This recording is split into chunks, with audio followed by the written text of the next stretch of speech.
What's going on, guys? Welcome to episode 11 of Property is a Game of Finance. This is the third episode of the three-part series with Steve Palise. On this episode, we're going to talk about some finance strategies and how that relates to commercial investing. So I guess we could start on the difference between the finance application process with commercial and residential.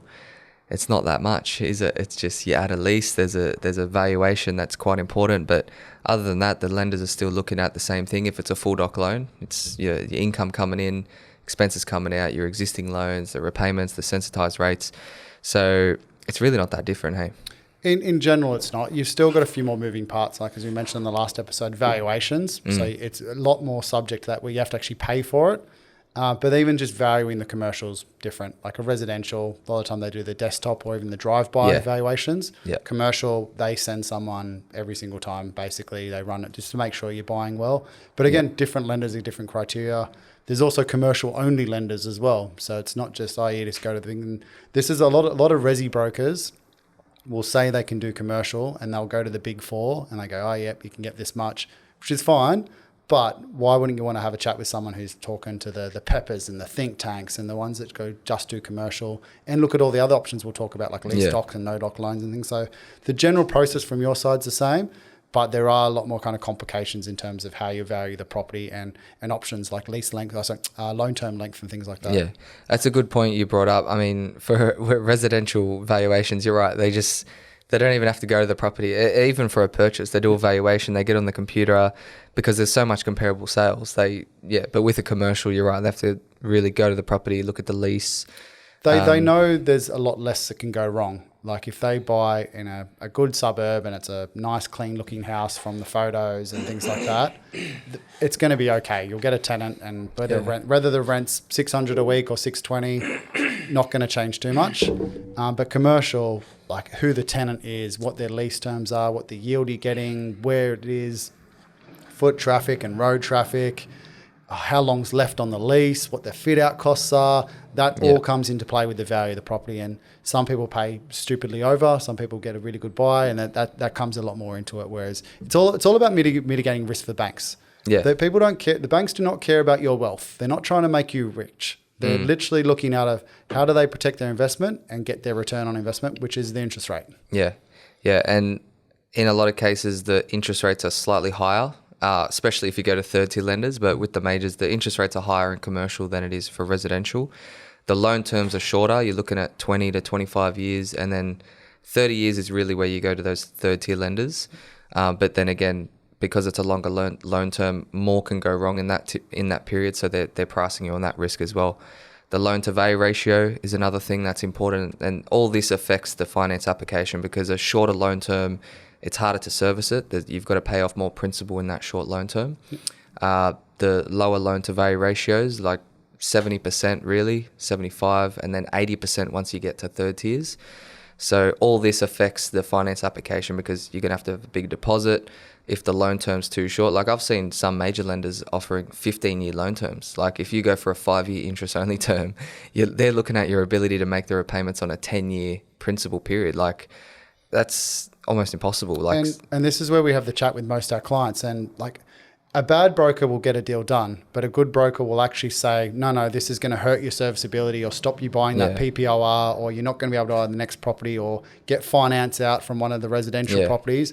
And this is because there are so many moving parts and so many options, because you start looking at 5-year loan terms and 15 and 25, and then the second tier lenders and serviceability versus borrowing capacity.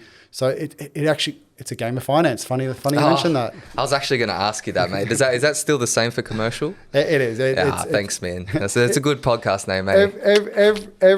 Every buyer's agent, high-level investor talk about finance as being the critical thing between, because anyone can buy a property and anyone can buy a good quality property. The ones that do well are the ones that can buy lots of them and they don't use their own money. So it actually is all finance. Yeah. Just on the loan terms being shorter and the loan-to-value ratios being lower, the reason the banks are doing that is because it's seemingly more risky to them, because it's mainly due to the vacancy periods and the potential for that vacancy period. They can't really rely on everyone who's buying commercial property or getting finance for a commercial property. They can't rely on everyone to have cash buffers in place or use a ripper buyer's agent like Steve Palise. they've got to put these in place to protect themselves, to make sure that they can get their money, because if it goes vacant, the tenant defaults, it was bought at a 70% LVR 2 years ago, they can sell it for 20% less and still get their money back. That's really all they care about. Yep, there's this risk mitigation. And that's the thing with the commercial, like generally, if one doesn't have a tenant, you'll buy it 10 to 20% cheaper, but finance is a lot harder because you've got no income on the property. So when you're trying to get it for serviceability, that's quite difficult. You also have to pay GST, which we haven't mentioned on one of the podcasts. So if you buy a vacant commercial property, you have to pay an extra 10% deposit because it's the GST component of the purchase. You will get that back on your first BAS statement, but coming up with a... Why do they do that? It's just because they don't know if it's going to be an investment property or use it for business, and they just generally protect themselves. So getting finance for a vacant commercial is a lot more difficult. You can make money if you've got quite a bit of cash and you can get the vacant properties over the line and then put a tenant into it. You can get that 30% uplift. But like you said, it's just the banks are mitigating their risk. Also, with different types of commercials, there are some volatile types of commercials, like things like we mentioned on the last podcast, office space, how they could build a 20-story skyscraper next to you, and that could mean the rents plummet in your building by 20%. Yeah. And as they're valued on the rent that you're getting, you've lost 20% capital growth. So they're mitigating the risk there. Different lenders as well will risk profile different properties and locations. So like some banks won't let you buy office space because they consider it too high risk post-COVID. Certain types of industry, some banks don't like gyms. So if you try to buy like a franchise gym, really, they won't like it. They won't lend to it. Gyms popping though, right? In certain locations, some of them are fun. When lots of them popped up in the same area when there was the kind of Anytime, Jets Fitness phase and Snap Fitness, and they all popped up. Some of them actually struggled. So my due diligence guy in my team, which is actually my brother, he used to manage gyms for a living. Shout out to Jeff. Hey, Jeff. He was in the industry where it kind of crumbled, and that's why he kind of came working in the property game. So there are risks, and same thing, like some won't touch petrol stations because they know. Some are postcode restricted as well, and that's not actually based on like the actual property itself. There are ones, obviously, it's based on like, they don't want to buy in a mining town, so they put some postcode restrictions. Sometimes they're just mitigating the risk on their books. So they'll say you'll actually get a better interest rate by buying in, say, Queensland than opposed to New South Wales, just because that lender holds a lot of risk and properties in New South Wales. So they're diversifying their risk by going into other states, which I found baffling, that depending on where you buy, you get a different interest rate. So it's not just a lender. So there are some weird nuances like that with commercial lending as well, which most people don't know about. Yeah. I want to touch on servicing again because we mentioned that point about a lender offering a 15-year loan term. Even if you can get approved for that loan and it's at a really good interest rate, obviously, because the risk to the lender, if you're on a 15-year loan term, you're paying off a pretty significant amount of that principal from the get-go. So, but if you did that, you can almost forget about doing anything else while you've got that loan term, because if you got a 30-year loan term, you're pretty much halving how much you have to pay in the principal. So that's going to improve your serviceability big time. Exactly. So I've had that personally recently as well, whereas I've put my commercial properties onto longer lease terms because I'm looking to buy a principal place of residence. So I need that serviceability to be able to buy that principal place of residence. So that's why you need to balance like what you're trying to achieve over what time frame, and then balancing that with how much equity you have versus what risk profile versus what serviceability you have, and then kind of juggling it all from there. And this is why you need a good broker. Yeah. And with a commercial property, with the lender, the tenant taking over all the outgoings, very high yields, if you've got an extended loan term and the loan to value ratio is quite low, a lot of time that's good for your servicing. Yeah. So that could set you up quite well. And you got to, like I said, you got to plan what you're trying to achieve over the next 5 years, because you might have a bit of a pay down strategy for that property anyway. So you get it on a 70% loan, and in 5 years' time, you've put the cash flow back into it, and it ends up being a 50% LVR. So having a 50% LVR on a 15-year loan term is actually no difference to having a 70% on a 20-year in terms of your serviceability. So you kind of balance that aspect of to what you're trying to achieve as well. Yeah. And it's a bit more of an aggressive approach to get a 30-year loan term, but have it P&I. It's still going to be very good for your servicing, especially if you're looking to buy more properties as well. I mean, let's look at a $1 million residential property versus a $1 million commercial property.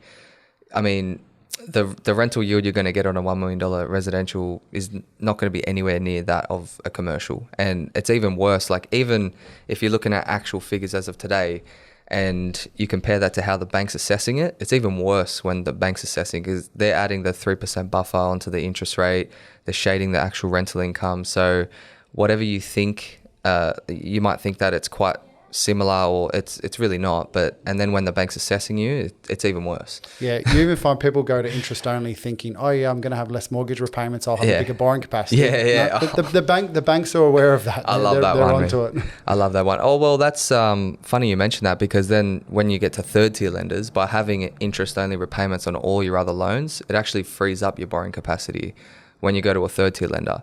So we've done this before when I've sent clients to you. They've already got a pretty decent sized residential portfolio, and they're kind of at the top end of their capacity. Which is why you're going to a third tier lender. Yeah, exactly. But it starts with a refinance. You know, you set them up to fit the third tier lender policy to give them a lot more borrowing. Like I had a client who was looking to buy a residential investment house and land package, and very, very like tight servicing, very, very tough, because not all lenders do commercial construction anyway.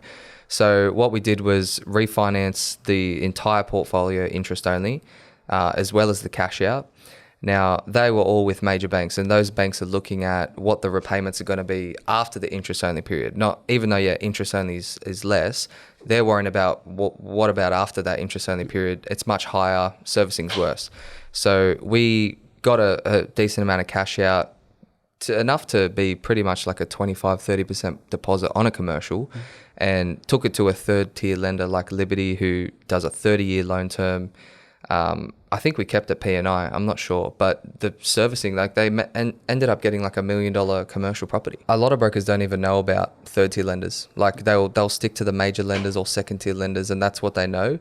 And they don't know about that, third tier lenders will take actual interest only repayments into servicing and facilitate much more borrowing. And I have a lot of times I have to have that chat with the client. I'm like, look, this is how they're assessing it. They're taking actual repayments on interest only loans, and when it rolls over to P&I, you better be sure you can refinance it before then, or look to, if you're planning to sell one of your residential properties to pay down some of your debt, that would free up a lot more borrowing. Get a restructure, do the same thing again. Yeah. So there's a lot of ways you can do stuff like that. And it is kind of stretching yourself quite thin. So I really do have that conversation with them and try to prepare them for, the risk that they're taking on. Cash buffers is, the amount of times I say cash buffer to the clients over the phone is ridiculous. And then income protection, life insurance, that type of stuff is, really good to mitigate risk. It's also personal circumstances as well. Some people have very low risk jobs, like you work as a police officer or a teacher or a nurse, where you've got a very stable kind of job guarantee. But if you're in a volatile industry where you might be able to work here and there, or you're self-employed and things like that, or planning for kids, like that is all going to change your strategy and kind of what buffers you need to have. Like there's certain industries where, like I've got professional footballers. I've got a Socceroo on my books at the moment. We're trying to name drop it, Colin. Name drop it. Nah, trying to do. No one knows about soccer, anyways. Don't worry about it. Trying to get do some form of property plan with that person is very difficult, because I have no idea if his career is going to end from injury in a year's time, or he's going to have a long, good career. So where's the playing for him? And he knows he's going to have a severe income drop. I think so. Yeah. When you're talking to the broker, you're talking shorter loan periods and mitigating risk that way. Yeah. And after you hit that period of, you're at the end of the line with a third tier lender, there's even another step you can go after that. And that's a lease doc loan. So talk to us a little bit about that. So most people don't know about lease doc loans, but it is a very powerful one for commercial. So it's basically the bank will give you a loan on the premise of the lease, so the strength of the lease. So say you buy something with a 5-year lease, they will give you a 5-year loan, basically without looking at your personal circumstances. So they just look at the property itself, the valuation, the strength of the lease, and they give you a bank. So if you're running into serviceability issues, a lease doc loan is another option moving forward. Yeah, so let's say you've got 10 properties in your personal name and you're doing all that, and then you go for a lease doc loan.